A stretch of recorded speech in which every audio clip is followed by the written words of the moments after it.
Last night, I treated my wife like a queen. We've been going through a rough patch lately, and this seemed the time to set things right.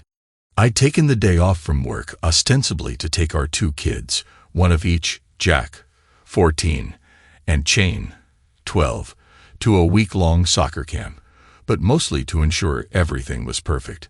I began by sending 24 long-stem red roses to Melinda at her work. I wrote the note myself. Roses are red.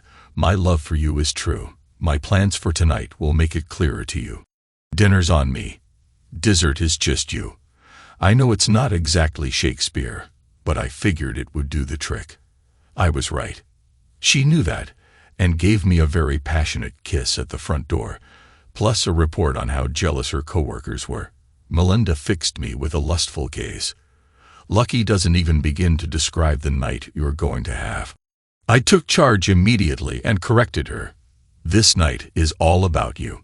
Step 2 was to draw Melinda a soothing bubble bath, complete with a glass of perfectly chilled Chardonnay. I told her to take her time while I got dinner ready. Not that I was cooking. I simply drove to her favorite Italian place and picked up dinner for 2. I popped it into the oven.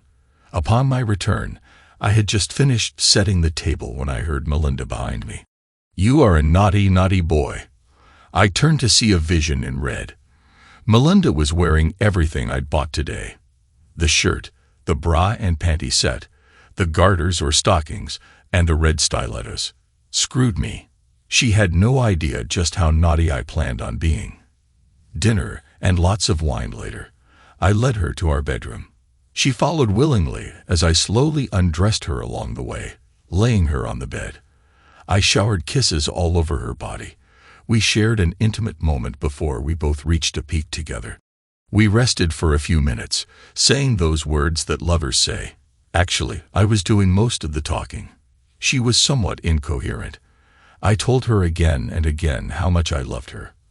I crawled into bed next to her and fell immediately asleep. I slept very soundly, waking early the next morning. I showered and was out the door before she knew it. I left a note reminding her that I would have to work late to make up for taking the day off. Oh, I definitely had my work cut out for me today. Today, I was sitting in ambush for a 3-04. I checked my watch. Any minute now. The 3-04 would be my wife of 16 years, Melinda, the queen of last night's affectionate activities. Melinda's been unfaithful for, as far as I can determine, the better part of a year.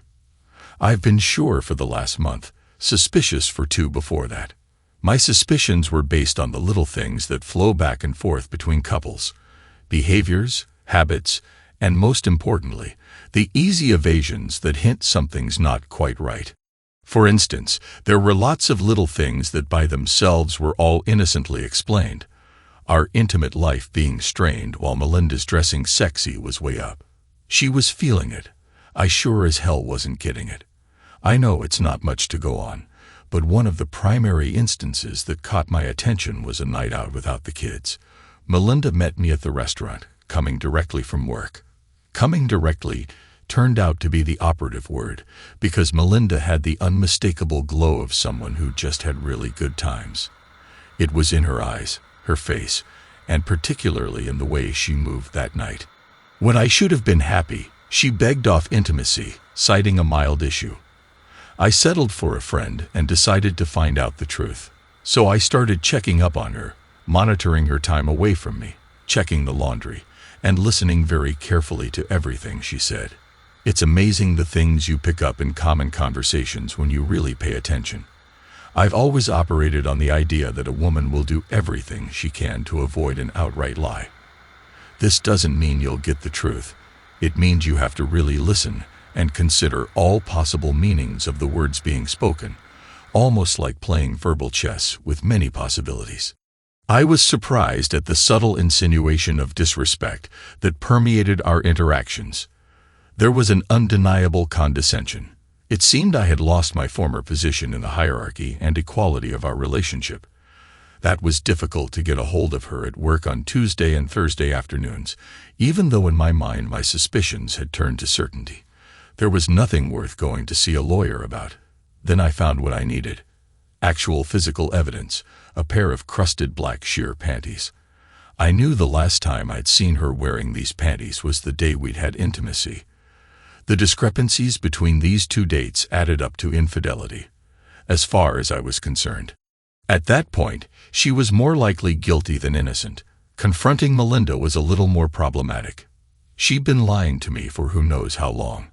I assumed that she had her cheating excused by some form of rationalization. I decided on a simple, straightforward approach. I suggested another husband and wife-only night out, reminding her that she owed me. I asked her specifically to wear the black sheer panties that night.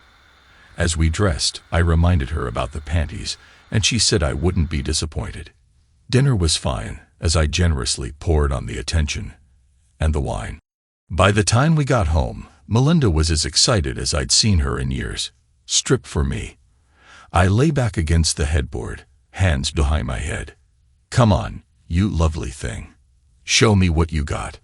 Melinda began to sway, but shook her head. "Melinda, you owe me. We haven't had intimacy in almost a month. Actually, it was just 2.5 weeks, but I wanted her to say that." I waggle my finger at her. "We had intimacy the day you went on that trip. It's only been—" She paused. 2 weeks. 2.5 weeks. Fine, 2.5 weeks. One fact. Agreed. "Come on, you lovely thing. Take it off." "Okay, but don't expect this every time you take me out." I nodded as Melinda slowly disrobed. She unzipped her skirt, pulling out the panties. "Hey, who's doing the striptease anyway?" She was trying to joke, but I heard the edge in her tone. "Hey, I thought this was about pleasing me. I want to see those." "What's the big deal with those, Tim?" "Common. I'm excited." "You're excited. I gave you those as an anniversary gift last year, remember? They symbolize our marriage, our intimate bond. Come on, humor me. Drop the skirt and let me see those panties." "I couldn't find them, Tim." "All right." She's furious. "They're probably in the wash. You always wash your lingerie together. You have the bra. Where are the panties?" I was not about to let this go. "I told you I couldn't find them." She was getting pissed, and I just got calmer and calmer. "Hey, don't get mad at me. I'm just the guy who gave them to you and asked you to wear them for me." I shrugged innocently. "All you had to do was say something earlier. I wouldn't have insisted if you had told me the truth. All you had to do was be truthful. What's so hard about that?" "So, the last time you wore them was right before my trip. I remember, because you looked so lovely in them when we were getting ready for bed. You took them off. Hey, maybe they got kicked under the bed." "Look, Tim, can we just forget about the panties right now?" The excitement was draining from her face. I could see a glimmer of doubt in her eyes. "Can't you just make love to me?" "Sure, no problem." Melinda sighed in relief. I wasn't done with her yet. "I think I remember where I bought those. They'd really meant a lot to me." "Yes, Tim." Her voice was edged with weariness. I could see that she stepped back from the bed, her desire clearly ebbing. "The last time I saw you with them on was right here in this room." I rolled off the bed and knelt beside it, lifting the shade. "You took them off before we had intimacy, right? I think you were standing right about here." "Remember?" "I remember, Tim. I was standing here. I took them off, and we had intimacy, but now I'm standing here. I'm not wearing them, and I seem to be developing a headache. I think I'll give you a rain check on the rest of the evening." Melinda began to pick up her clothes. "Well, what's the problem? They're just panties, no big deal." Melinda looked miserable. "Are we okay?" "Melinda, is there something you want to tell me? I mean, it's been 2.5 weeks since we had intimacy, and I make a simple request, and now I'm in the doghouse. Why didn't you just tell me that you didn't know where the panties were? What's so hard about being honest with me? Why would you try to hide something like that?" "I don't know. I didn't want to disappoint you. I know it's been a while since we've been together. We're both so busy with careers and family. I guess I've turned nothing into a big to-do. I am sorry." Me too. Well, how about we reschedule? I smiled as I pulled out the crusted underwear and extended them to her. She took them, looking puzzled, momentarily horrified, then surprisingly confident. So that's where they've been. I thought I'd look there. I had to give her credit. She was recovering very quickly. Go ahead, put them on. They're filthy, Tim. I'll make sure you're the first to see them after I wash them. That's it. I had to admire her brazenness. Why is there something else? We haven't had intimacy in 2.5 weeks. We agreed the last time you wore these. You took them off before we had intimacy. Explain to me what they're all crusted with. I silently congratulated myself on not sounding accusatory. It looks like a load. What happened next was a brave performance of lies and evasions. We were wrong on the dates and timings of when we'd had intimacy.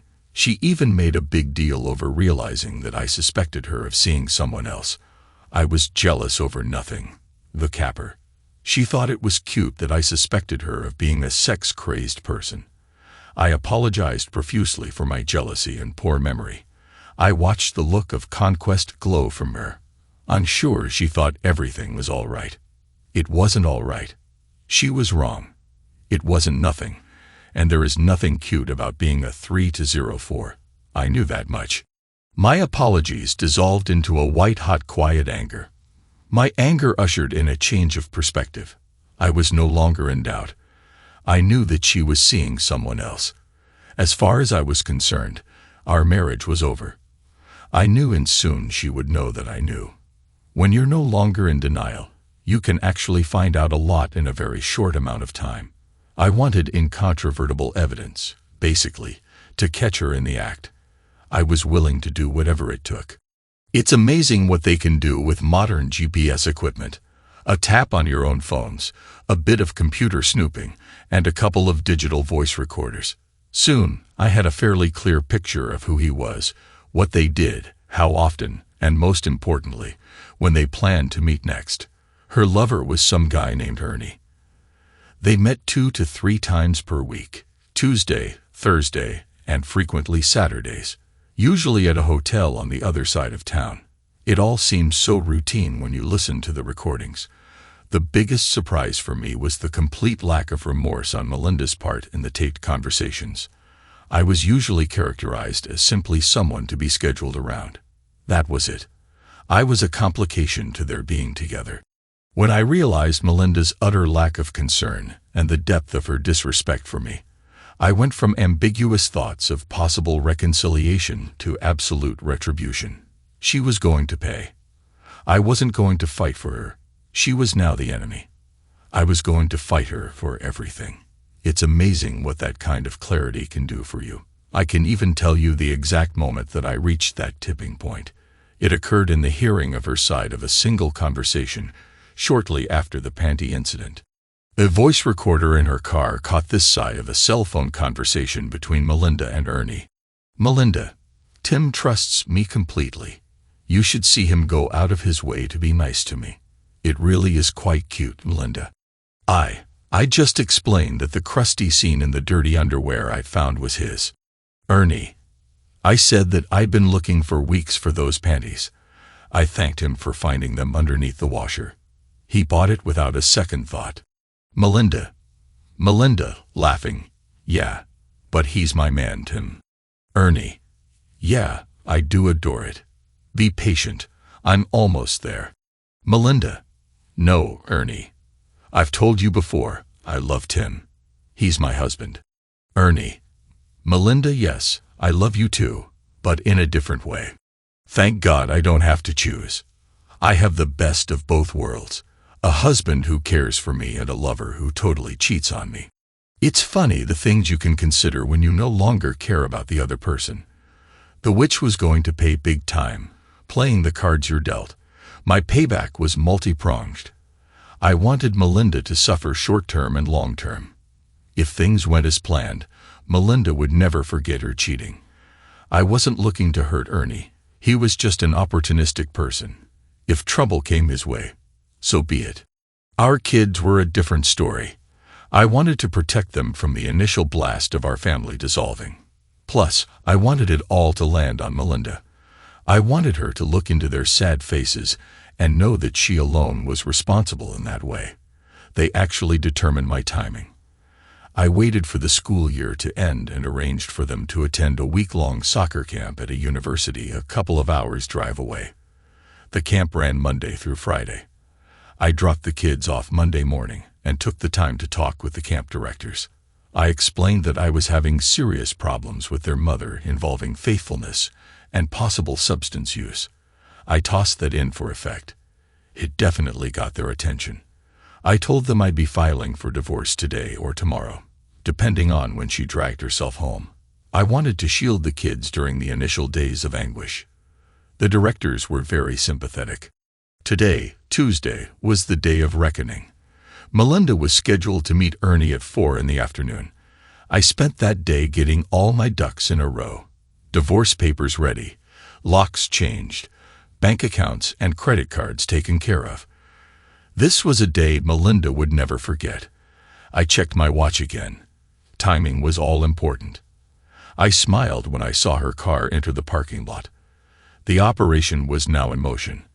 I called Melinda's work as soon as I saw her car turning into the parking lot.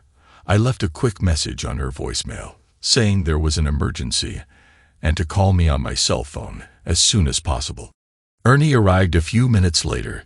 Damn, he was young, mid to late 20s by my guess. Any remaining trepidations about my intended course of action vanished when I saw Melinda enthusiastically kiss Ernie.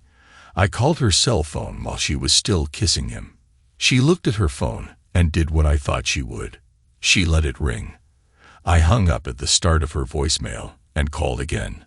I figured she would either turn her phone off or lock it in her car. That way she had plausible deniability if I was to ask her later why she didn't answer. She chose option number 2 and locked the phone in her car. That's when I left a message that said there was a family emergency and that she needed to call me as soon as she could. I watched them enter the room and began to call and hang up every couple of minutes. I planned on leaving dozens of missed call flags on her phone. I waited about 20 minutes, figuring they were at the very least alone, if not being intimate, then drove to a spot next to Melinda's car. I opened my trunk, trying to look natural in case anyone was looking my direction. All they would see is some guy with the trunk of his car open. Did you know you can unscrew the inner part of a tire valve stem and the air rushes out in no time at all?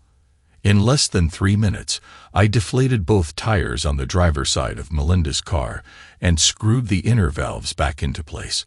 I took half a dozen roofing nails that I had shortened to about 1 inch in length and pushed them into the thick portion of the tire tread. It looked as if she'd run over a bunch of nails. Tough luck. Ernie's truck received some special treatment. Okay, I wasn't looking to physically hurt Ernie, but since I had the opportunity, I decided to screw with him too. I had borrowed a small floor jack, so I jacked up the front of his car and loosened the oil pan bolt until it was just holding on. I lowered his car, put the jack in my trunk, and closed it. I was finished with everything in 15 minutes. I drove off and waited for them to finish. They came out of the room 2 hours later with more kissing and hugging. The only noticeable difference was that Melinda's movements were more languid and affectionate. She gets that way after intimacy. Her movements were anything but languid when she saw the 2 flat tires. She was gesturing and waving her arms around as she walked front to back alongside her car. Ernie must have said something stupid because she turned and said something that had him putting his hands up in front of him as he shook his head and backed away. Idiot. I called her phone. She looked in the car and fished around in her purse for her car key. I swear you could see her flinch when she saw the number of missed calls. It was showtime.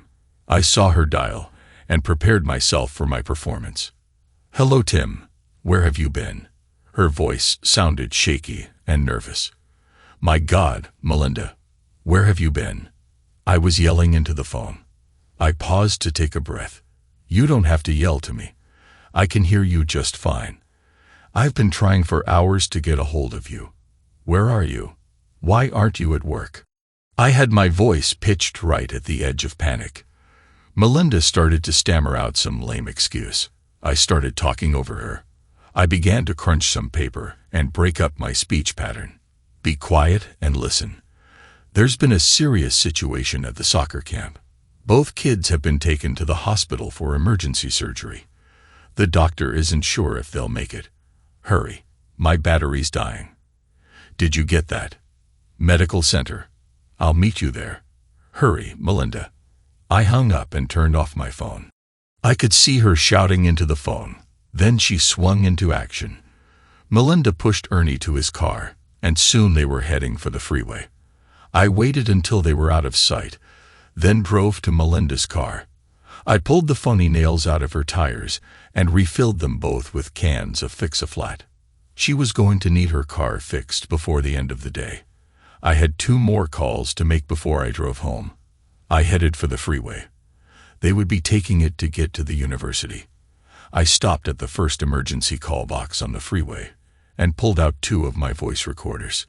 I was soon talking to the State Highway Patrol. I pitched my voice low and added a southern drawl. Hi, officer. I want to report a case of road rage, I guess you'd call it. I was going to speed limit, I said with emphasis, and this blue Toyota pickup just came flying up behind me, right on my bumper. Excuse my language. I should have pulled over, but well, anyway, this crazy guy starts leaning on his horn. Then he swings out around me. I'm surprised he didn't hit anyone and swerves up right next to me. Almost hit me bad. As that was. I mean, I have my wife and kids with me. Then he sped up and cut right in front of me. I got a partial plate. Just the last 3 numbers. 392. My name is, I pressed recorder, and an angry female voice blared out of the speaker. Tell them about the gun, Harold. I saw a gun. That crazy a hole flashed a gun at you. I turned away from the phone. Honey. I didn't see it. Look, I'm just telling them my name. I pressed the second recorder so those crazy people can track us down and kill us. Hang up, Harold. Hang up right now, like this, Harold. I disconnected the call. I'd recorded those phrases with a woman at work who had a boom-boom southern drawl. I told her it was for a practical joke on my shiftless brother-in-law. She'd given me half a dozen takes without batting an eye. I got back in my car and headed home. On the way, I called the soccer camp people, and in a world-weary voice, I informed them that telling my wife I was divorcing her had not gone well. I told them that she had gone ballistic and threatened my life. I warned them that she and her lover might be on the way there to try and take the children. I told them I was just calling to be certain that they wouldn't release the children to them, as my wife's lover was a known substance user, and it wasn't a safe situation for the kids. The camp operators were very understanding. I asked them not to say anything to the kids unless it was absolutely necessary. An hour or so later, I was sitting at home eating pizza and drinking beer. I figured I had at least 1 more hour before Melinda might show up. That would be the case if she was able to contact the soccer camp and determine that the kids were fine. I didn't think that likely, as I had made all the arrangements, and she didn't even have the proper name for the camp, let alone the phone number. If she got to the university, she would then find out that there wasn't a university medical center or hospital. If she got there, I had to smile at that. If the oil drain plug had fallen out, she and Ernie would be sitting by the side of the road. A couple of hours later, the camp called to report that Melinda and a male companion had indeed shown up. They arrived in the company of the state police. The police had pulled them over for speeding and almost strip-searched them looking for weapons, something about a report of road rage. The camp officials assured her that the kids were fine, but that they had refused to let Melinda see them unless it was in the presence of their father. She asked them, "What the hell is that supposed to mean?" That's when one of the camp people mentioned the impending divorce and asked if the man she was with was her husband or her companion. They said. Melinda went white as a sheet. Then she became hysterical. The state police had to escort Melinda and Ernie off the campus grounds. Then the soccer camp folks made my day. I couldn't have planned this. While Melinda and Ernie were talking, One of the staff mentioned the drug user reference to the police. They pulled Ernie over just after they left the campus and searched him again. Evidently, Ernie got angry and got into it with one of the officers. They arrested him for driving while impaired.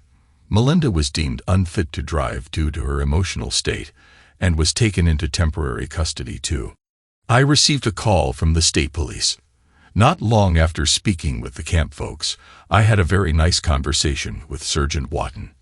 I explained that my wife had been unfaithful and that I'd finally had enough. Melinda was informed this afternoon that I had seen a lawyer and had filed for divorce. I gave the sergeant my lawyer's telephone number. The sergeant asked if I'd stay available as he wanted to talk to my wife. I said sure, but don't be surprised if she denies everything. I even suggested it was okay with me if they wanted to take a precautionary measure, but he declined. Half an hour later, he called back. They were releasing Melinda and that my wife wanted to talk with me. I told the sergeant that she was free to call my lawyer at the number I had provided. He kind of laughed a little when he asked if I was coming to pick Melinda up. I informed them that her car was in the parking lot of the motel where she'd been seeing her companion. He chuckled a little at that. 10 minutes later, the phone rang, and I saw Melinda's cell number on the caller ID. I picked up and said nothing. Finally, after a long pause, I heard an inhalation and Melinda's quavering voice. "Tim, I don't know what you think is going on, but please don't make this any worse than you already have. Your actions have destroyed our family, you unpleasant person." I hung up and turned the ringer off. I would have loved to see her face when she heard the new answering message on the machine. "Hi, this is Tim. Melinda no longer lives here. Her cell number is number." It was 2 in the morning when I heard someone pounding on the front door. I walked to the door and shouted through it, "Your things are in the driveway." I packed, okay, stuffed her clothes into a bunch of trash bags. "Take your unfaithful partner and go away. Tim, please let me in. There's been a terrible misunderstanding. We need to talk. I love you, Tim." We went back and forth. I didn't budge. Finally, I replayed part of a phone conversation I taped when she was driving in her car. She was talking to Ernie and saying how much she loved being with him. I turned the volume up loud when it came to the part of their conversation about their relationship. Melinda started to cry. I told her to get her stuff and go stay with her companion or whoever else she was seeing. She finally left, telling me that she was going to her parents and would be back tomorrow to straighten this all out. The next day didn't quite work out the way she intended. Actually, none of the days that followed worked out for her. I was as relentless as I was unmerciful. I had her officially served at work on Thursday. That little stunt had her waiting by my car at the end of the workday. She was furious. "I have nothing to say to you, unpleasant person." I was quite pleased with my ability to remain calm. "Don't you dare talk to me that way. I can't believe you had me served at work. Do you have any idea what you've done?" She was as angry as I've ever seen. "What I've done? I'll talk to you however I choose. Would you prefer, unpleasant person?" "Tim, I admit that I may have made a mistake. We can work through this. I love you, Tim. Let's stop this silliness and silliness. You're a cheating, unpleasant person. If I give you $20, will you go away?" "How dare you? I am your wife, Tim. I am the mother of our children now. They're going to be coming home tomorrow, and they're going to find me. They're going to find just me. I imagine you, the unpleasant person, will be on your back somewhere with your companion. Tim, please stop calling me names. It's not going to help us. We need to talk about this. I realize you're angry and upset, but we can work through this. Tim, our marriage can be stronger for this. Would you listen to yourself, you unpleasant person? Stop calling me names, Tim. Okay, answer me this." I glared at her with an intensity of hatred that surprised even me. She wilted before me. "You chose to be with another man. You stripped before him. You gave him attention and let him be with you. By doing this, you risked everything. Our marriage, our family, my love and respect for you, my health. By the way, dearest, I've been tested, and I'm clean so far. HIV testing is a 6-month wait. She paused at that comment. You risked everything. What did your companion risk? No, it's not like that. Melinda was shaking. You risked everything. He risked nothing. What did you get? Tell me what you got. You're about to lose everything, Melinda. What did you get from your companion? What did you get for throwing all of this away? She just shook her head, unable to speak. That's exactly right. You got nothing. No jewelry, no trips to romantic locales, no cars, nothing. No secret bank account, no suitcase full of money, not one thing. Did you? You got nothing. Well, you're right about one thing. I have absolutely no right to call you an unpleasant person. An unpleasant person is smart enough to get something for companionship. You were with another man for which you got nothing, and now you're going to lose everything. You're not even smart enough to be a decent partner. I drove away with her sitting on the ground, sobbing uncontrollably. Screw her, cashing in my chips. I'd arrived at the lawyer's office right on time. I had even stopped by the house to shower and dress in a suit. I wanted her to see me at my best. I sat opposite her in the lawyer's office. If I cared for her in any way, the look that Melinda leveled at me should have wrung my heart out. Her pain was palpable. My expression remained calm and impassive. My resolve was unwavering. She made one last effort to put off the inevitable. I simply glanced down at my watch, then back up at Melinda. Her shoulders slumped. She picked up the pen and asked, "My lord, where to sign?" Victory was mine. I felt like I wanted to do some silly dance. The first document she signed was the petition for divorce, citing irreconcilable differences. At one time, I had cared deeply that the cause be listed as infidelity. I was fortunate to have a lawyer who really knew how to bring on the pain. The key, she had told me again and again, was in the terms and conditions of the divorce. Success was determined by knowing what the other side wanted and what you could force them to give up in return. The whole signing process was literally a performance. My lawyer and I had choreographed it. There were props and characters. It was really quite impressive. The next document was a name change request. Melinda was being required to revert back to her maiden name. If you don't think that's a big deal, guess again. She was no longer going to have the same last name as her children. That point alone almost sunk the agreement. Oh yeah, that one hurt big time. I watched as Melinda relinquished my surname, tears trickling down her cheeks. A small black tray was placed before her. This time, when Melinda looked at me, her expression seemed hollowed out. Then it hit me, and I actually felt a twinge of sympathy for her. It wasn't just that any hope of avoiding this was failing. It was more than that. The realization of loss was being overwhelmed by the actual reality of surrender. Her losses were suddenly real. These were not negotiating points anymore. She looked at the tray and shuddered as she removed her wedding ring. As soon as she placed it on the tray, it was quickly removed from the room. She twisted her engagement ring on her finger. I had let her keep it, but even that small victory was about to turn to ashes. Do you know why I'm letting you keep that ring, Melinda? I gave you that ring when I asked you to be my wife. I want you to keep that ring to remember all that we promised and all that you've thrown away. I pulled my wedding band off my finger and pushed it toward her. You can have this back. It's still whole and complete. I kept my promises. One of my lawyer's assistants returned with the tray. Melinda's ring had been cut in two. I picked up the pieces and held them in my open hand, then tossed the pieces into a trash can. Worthless crap. Melinda seemed to waver in her chair and reached out to grip the table. Her head was bobbing slightly. My thrill of victory was beginning to fade. I actually began to feel sorry for her as the next document was placed before her, a quitclaim deed for her share of the house. The key here was that the monetary value of her share was being put in a college trust for the children, with her as trustee until they came of age.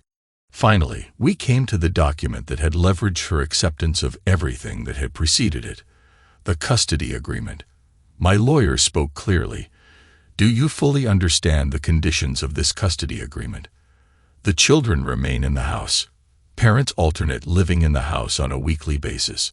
The transition of custody occurs every Sunday between the hours of 6 o'clock and 7 o'clock p.m., all expenses to be borne equally until the child finishes college or reaches the age of maturity. If you agree to these conditions and arrangements, just sign at the bottom. I watched my soon-to-be ex-wife sign. The pen fell listlessly from her hand, and she began to cry in earnest. Defeat is not a pretty sight, and it lasts a long, long time. I had been a step ahead of Melinda from the moment she exited that motel room with Ernie. My position was unchanging. Divorce and controlling custody of the kids. I guess she thought she could find a way around all this. I had a couple of things going for me. The kids, of course, were the key. I'd been over and beyond to protect them and ensure that Melinda and her parents had access to them. I also promised not to tell the kids what their mother had done that led to our divorce. That was couched in the language of, "Your mom and dad are parting as partners, but not as parents." The other key was the threat of revealing and releasing video evidence of Melinda and Ernie. Although, truth be told, I really didn't have any. Years before, a friend told me that he'd seen an adult movie starring an actress who bore a striking resemblance to Melinda. I checked it out and had to admit that there was a real resemblance. During the planning phase of my retribution, I turned that resemblance to my advantage by buying a number of those movies.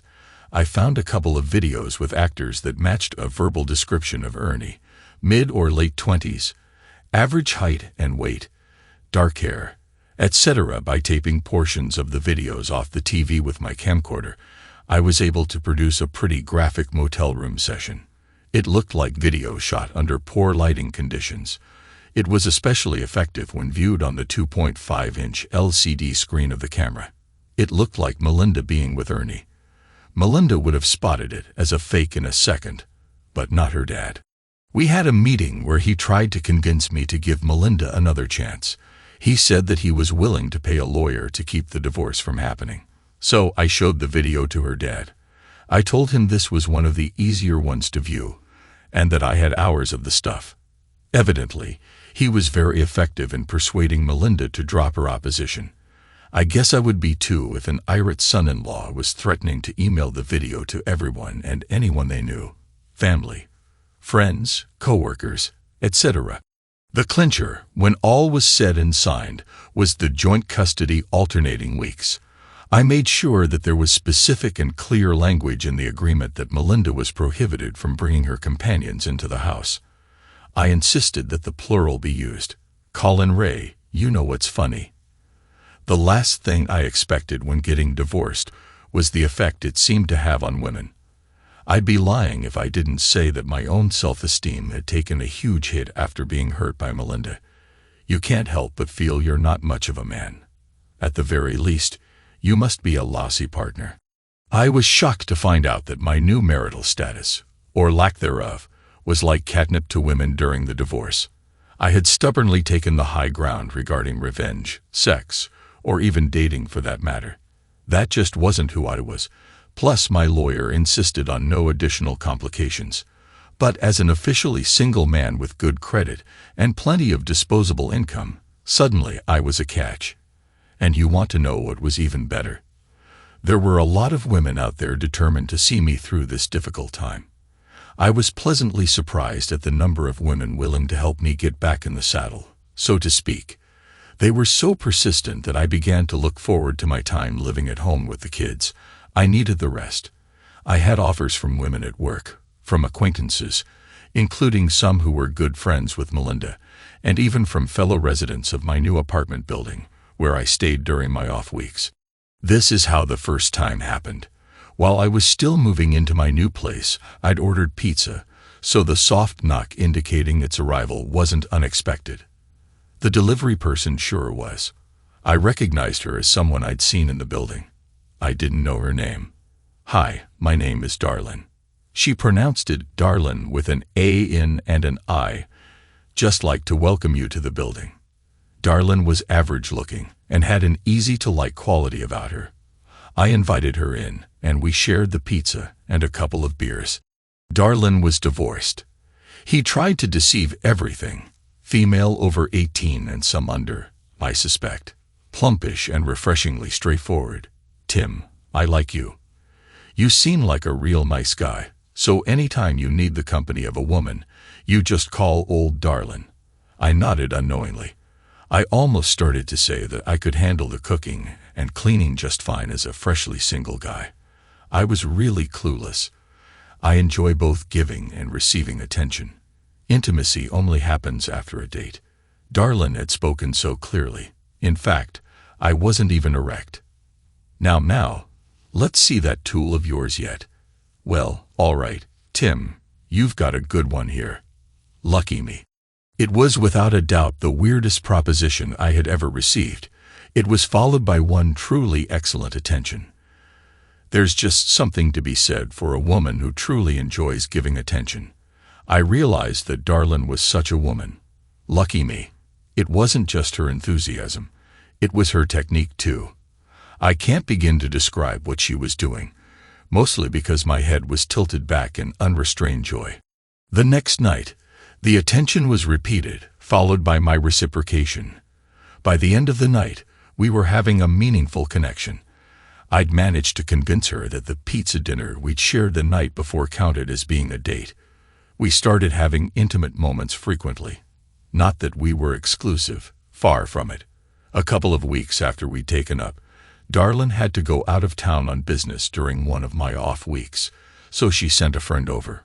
Rhonda wasn't into intimate moments as much as Darlin, but oh God, could that woman connect. I have to admit that I was a bit of a 304 at first. I bet it.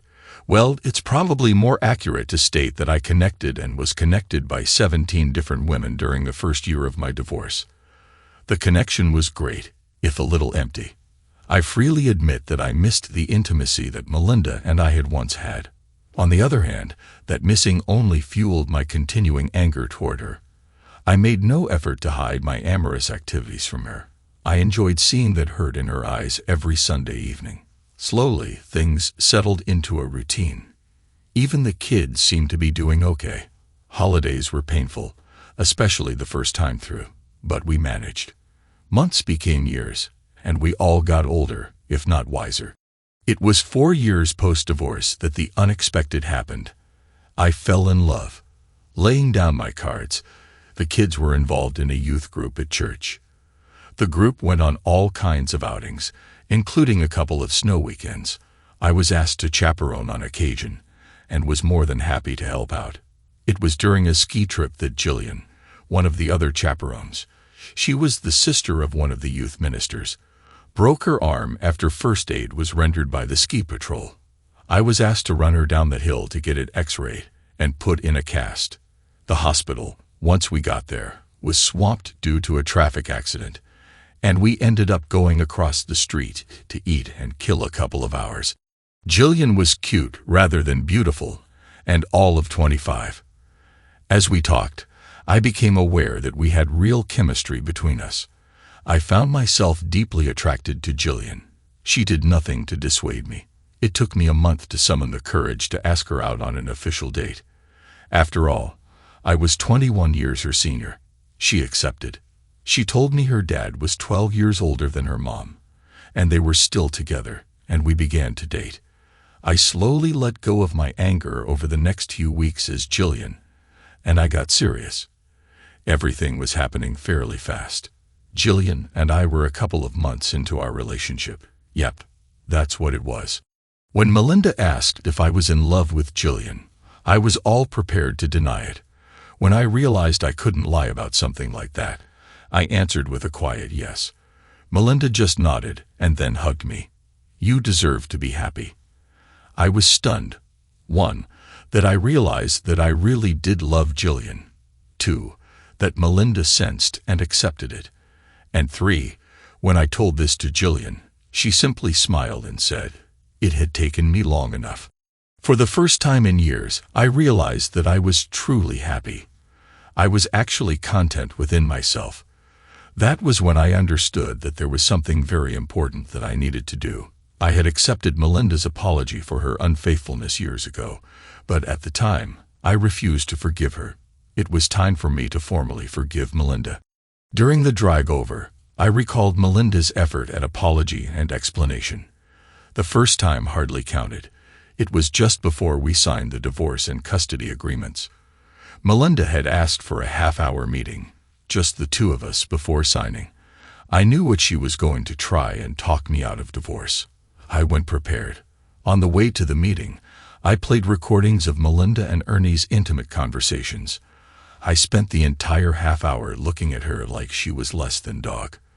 When the half hour was up, I looked at my watch and picked up a pen. She knew she had failed. Her second attempt was just after our first round through the holidays, the first time we celebrated as a split-apart family due to a quirk in the calendar.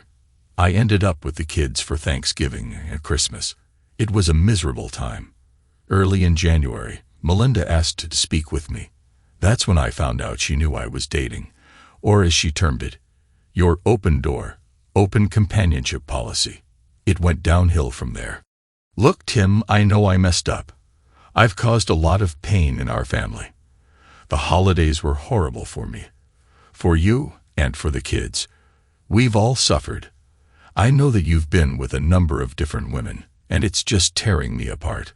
We are meant to be together, Tim, all of us. I've scheduled an appointment for us with a couples counselor. It's time we got back together. I've learned my lesson. I was so surprised, so stunned at what Melinda had just said that I couldn't respond at first. Then the anger began to flow, and my mind crystallized into cold focus. Learned your lesson, yes, Tim. I will never lie to you again. I will be completely honest. Melinda looked at me with an expression of complete earnestness. I guessed that she believed her own. I see.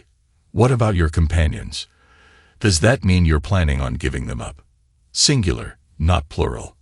I haven't talked to or seen Ernie since that horrible day. Unlike you, I haven't dated anyone. Oh, I see. I looked at her and nodded my head slowly. So then it's just straight to the sack, or does a back seat or park bench work just as well? How dare you? I have not been with any other man, period. Unlike you and your wandering lifestyle. I could see that she was getting pretty wound up. I just let her go. Do you have any idea how painful it is to know that you leave the kids and spend your week with anyone willing? 1, we're not married. 2, I'm a single guy now. And 3, like that means anything. You and I belong together. It doesn't matter that you're single. It's still hurting me.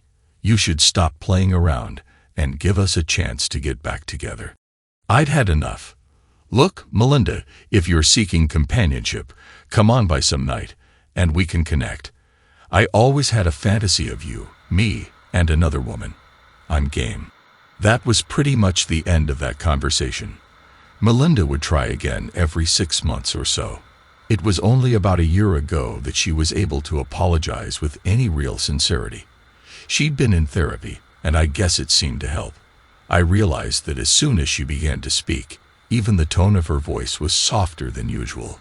Tim, I want to start off by saying that I don't believe that I will ever be able to realize how deeply I hurt you with my betrayal of our marriage and my unconscionable lying to cover it up. I can't begin to tell you how sorry I am for the pain I've caused you and the kids, all because of my selfishness. It's only through therapy that I've come to understand how despicable and disgusting my behavior was. I am truly sorry. Apology accepted. Melinda went on to tell me that her infidelity, she never called it anything else after that, was a result of undiagnosed depression, a midlife crisis, and a complete breakdown in her values, morals, and ethics. She had been unfaithful simply because she could. When all was stripped away, that's what she was left with. Ernie was not some amazing companion. Just the cheating made it seem better. There was nothing romantic or seductive about the way she met Ernie. It was work-related. She met him while I was away on business, and they had danced and flirted on a Friday night after work. Ernie had kept in touch with Melinda after I'd returned. That was when the deceptions began. That's when Melinda realized how thrilling it was to sneak around behind me. It became a game between her and Ernie. The next time I left town for a couple of days, he had talked her into taking a half-day off. He took her to a restaurant in the lobby of a downtown hotel. They had flirted outrageously during the meal and drunk a fair amount of wine. He asked her if she was interested in dessert and offered a suggestion: the specialty of the house. He slid a room key across the table.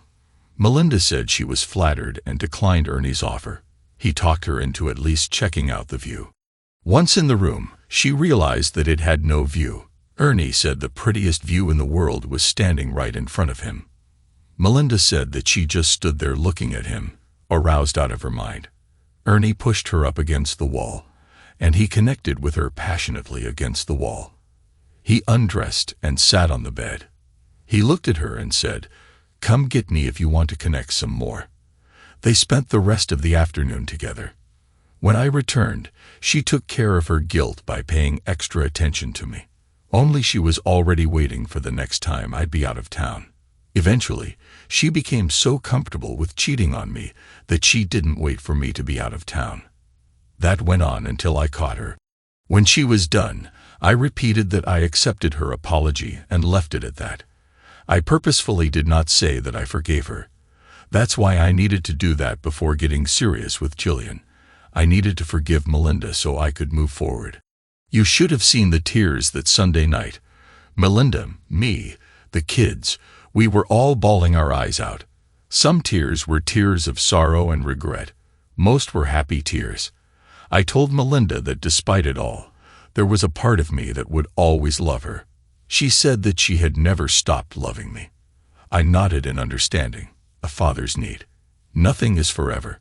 That's always a tough one to learn. I loved Jillian, and she loved me. We were happy in our relationship, but both of us acknowledged that marriage was not in our future. For one thing, Jillian wanted kids, and I had a vasectomy just after our first child was born, and was unwilling to consider reversal. Needless to say, our time together had an expiration date. It's just that neither of us knew what it was. We found out all too soon.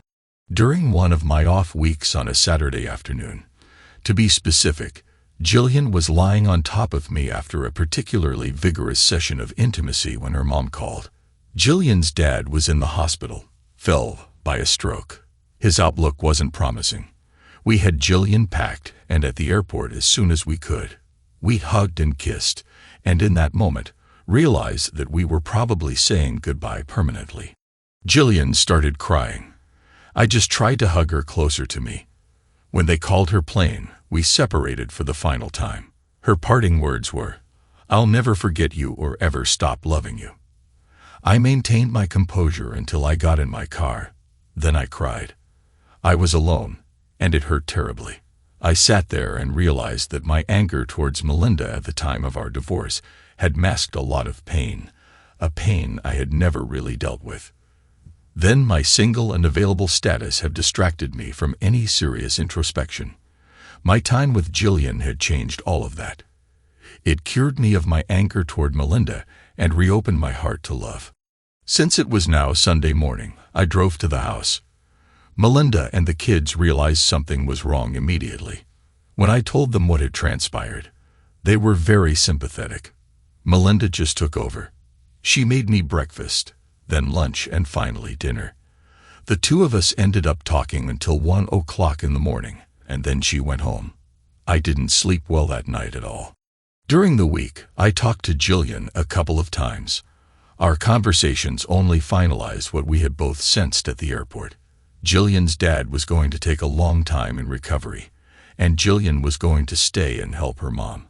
I was really depressed. The kids were aware of what was going on and were incredibly supportive.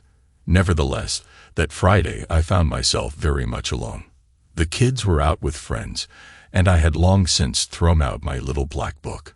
Jillian had cured me of my wandering ways, and I had no desire to return to them. I was contemplating dinner when the doorbell rang.